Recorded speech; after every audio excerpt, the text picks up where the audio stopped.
Hi, I'm Susan Parker, and today's lipid chat we're going to look at an interesting plant, an interesting oil, very expensive oil, prickly pear.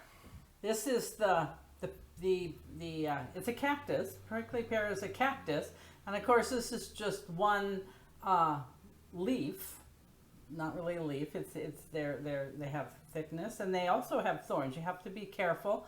But this is one petal, and they branch out all over, and they're very much desert types of plants, not tropical at all.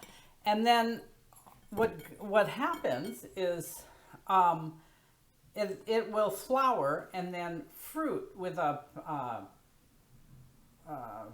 large fruit. This is I'm not sure what they're called. There's different names in different languages. This is, I think, a tuna in some language, perhaps Mexico.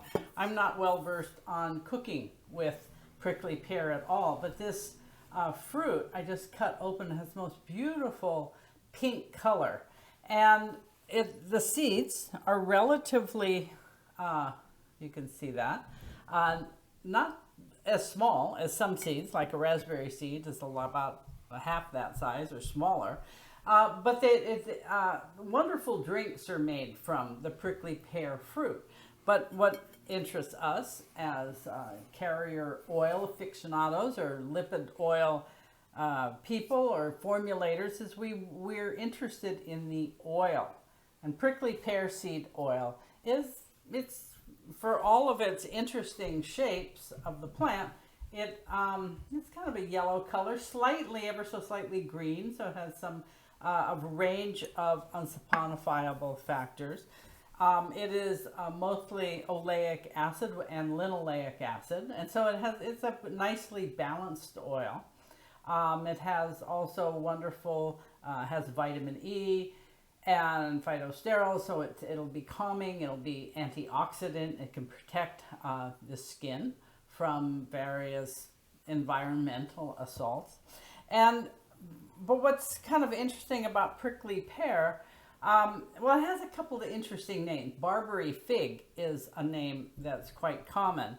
And just that name always kind of conjures up for me pirates and swashbuckling and I don't know, transporting contraband around the world by ship. But prickly pear is originated in the New World, in Mexico, South America, kind of in the tropical or in the desert regions, but it's been transplanted all over the world now. Most oil, prickly pear oil, comes from Morocco, grows well around where argan trees grow, where argan oil comes from. A lot of producers who produce argan oil will also produce prickly pear seed oil.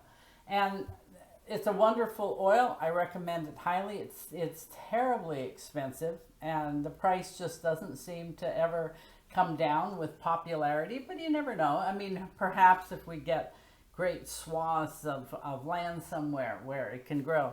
It's perhaps, it's quite difficult to process the thorns, especially from the fruit. If you get the thorns in your skin, they can really persist for a long time.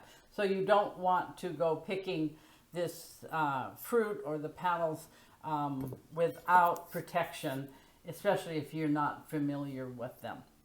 But the oil, really, it's just a wonderful oil. And as expensive as it is, it's worth the price to try a little. It can be used as a single oil. You don't need to mix it with anything else, and just indulge your skin with prickly pear seed oil. So I'll see you in a later lipid chat. Thanks for joining me.